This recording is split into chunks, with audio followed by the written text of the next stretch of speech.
শরীফুল রাজ বর্তমান বাংলাদেশের ফিল্ম ইন্ডাস্ট্রির একটা প্রমিজিং ইয়াং নেম।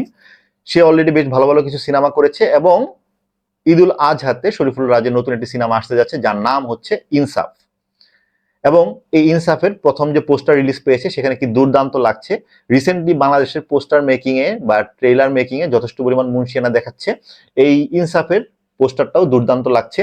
শরীফুল রাজকে দেখা যাচ্ছে এলোমেলো চুলে একটা সোফায় বসে রয়েছে একটা রুমে, তার চোখের নিচে কাজল কালি দেওয়া, তার গলায় লকেট, তার হাতে একটা অস্ত্র, তার যে ড্রেস আপ সেটা যদি কনসিয়াসলি চুজ করা হয়ে থাকে তাহলে বোঝা যাচ্ছে সে হয়তো কোনো একটা গোষ্ঠী বা একটা ট্রাইবকে রিপ্রেজেন্ট করে।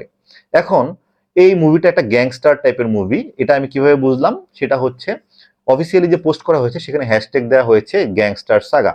এখন গ্যাংস্টার মুভি যদি হয় তাহলে গ্যাংস্টার তো আসলে বেইনসাফি কাজ করে, সেইটার সাথে আসলে ইনসাফের সম্পর্ক কি? খুবই কন্ট্রাডিক্টরি একটা সিচুয়েশন। বিকজ একটা হচ্ছে আকাশ, একটা হচ্ছে পাতাল, মানে একটা গ্যাংস্টার আর নাম হচ্ছে ইনসাফ, কেন? এখন এটা থেকে ধারণা পাওয়া যায় হয়তো বা এই শরীফুল রাজ কোনো একটা গোষ্ঠী বা কোনো একটা ব্যক্তির উপরে বেইনসাফি বা একটা নির্যাতন হওয়ার কারণেই সে আসলে এই গ্যাংস্টারের রাস্তায় নামে, সে আসলে এই রাস্তায় চলে আসে এবং সে আসলে ওই গোষ্ঠী বা ব্যক্তির ইনসাফ প্রতিষ্ঠা করার জন্যই সে ফাইট করে। সেই জায়গা থেকে হয়তোবা এটার নাম দেওয়া হয়েছে ইনসাফ। বাট এটা কিন্তু পোস্টার দেখে যতটুকু আমাদের আইডিয়া সেটা আমরা বলছি, যখন ট্রেলার মুক্তি পাবে তখন আমরা ডিটেল বলতে পারবো। এখন এই মুভিতে আর কে কে রয়েছে সেগুলো এখনো বোঝা যাচ্ছে না, দেখানো হয়নি। সঞ্জয় সমাদ্দার পরিচালক হিসেবে থাকছে সেটা কিন্তু পোস্টারে দেখানো হয়েছে।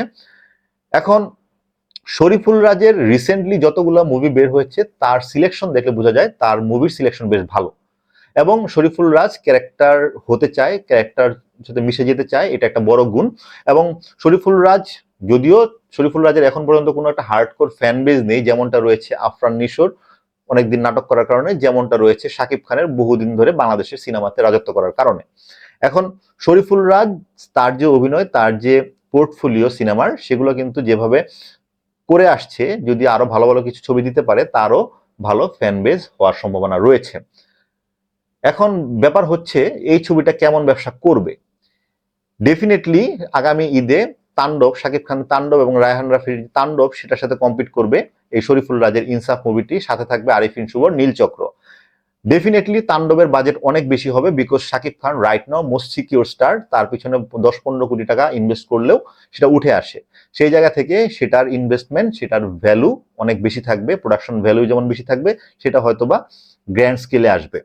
কিন্তু ডেফিনেটলি শরীফুল রাজের এই মুভিটার এতটা বড় বাজেট পাবে না, কারণ সে এখনো ওই 4-5 কোটি টাকা আনতে পারবে কিনা সেটা কিন্তু এখনো অনিশ্চিত। সেই জায়গা থেকে প্রযোজক হয়তোবা এত টাকা ইনভেস্ট করবে না।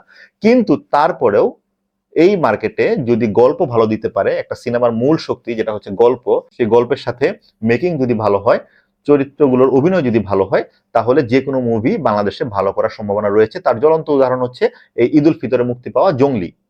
খুব ভালো একটা স্টোরি, ক্যালকুলেটেড স্টোরি, যেখানে বাবা এবং হচ্ছে একটা মেয়ের ইমোশনাল সম্পর্ক, সেই সম্পর্ক সাধারণ মানুষকে অ্যাট্রাক্ট করতে পেরেছে। সেভাবেই আসলে তারা প্যাকেজিং করেছে, মার্কেটিং করেছে, যার কারণে কিন্তু ওয়ার্ড অফ মাউথে জঙ্গলি বেশ ভালো পারফর্ম করেছে এবং তার ফিডব্যাক কিন্তু say in terms of money হল বুকিং এ পেয়েছে। তো সেই জায়গা থেকে ইনসাফেরও সম্ভাবনা রয়েছে যদি গল্প ভালো হয়। যদি গল্পের ভিতরে গদবাঁধা কিছু থাকে তাহলে আসলে খুব বেশি কিছু আশা করে লাভ নেই, কিন্তু গল্প যদি ভালো হয়, গল্প যদি টার্ন অ্যান্ড টুইস্ট থাকে, মেকিং যদি ভালো হয়, যে চরিত্রগুলোর অভিনয় যদি ভালো হয়, তাহলে ডেফিনেটলি ইনসাফের সুযোগ রয়েছে ভালো ব্যবসা করার। এই এর ট্রেলার এবং টিজার মুক্তি পেলে অবশ্যই আমরা অনেকগুলো চরিত্র সম্পর্কে পাবো, গল্প সম্পর্কে আইডিয়া পাবো, তার অভিনয় সম্পর্কে আইডিয়া পাবো। তার জন্য আরো কিছুদিন ওয়েট করা লাগবে। যখনই এর ট্রেলার অথবা টিজার আসবে তখনই আপনাদের সাথে শেয়ার করব, ডিসকাস করব কি কি পাওয়া গেল। বাট এখন পর্যন্ত এই ইনসাফ সম্পর্কে এতটুকুই তথ্য, বেশ ভালো পোস্টার, তালি পায়। আর যদি আমার এই প্রোগ্রাম ভালো লেগে থাকে আমার চ্যানেলটিকে সাবস্ক্রাইব করে পাশে থাকবেন। আর অবশ্যই আপনাদের অভিমত জানাবেন এই ইনসাফে শরীফুল রাজকে কেমন লাগছে, কি হতে পারে এই মুভির কাহিনী, আমার সাথে শেয়ার করুন। আমি অবশ্যই সেগুলো পড়বো এবং উত্তর দেওয়ার চেষ্টা করব। থ্যাংক ইউ, আল্লাহ হাফেজ, আসসালামু আলাইকুম।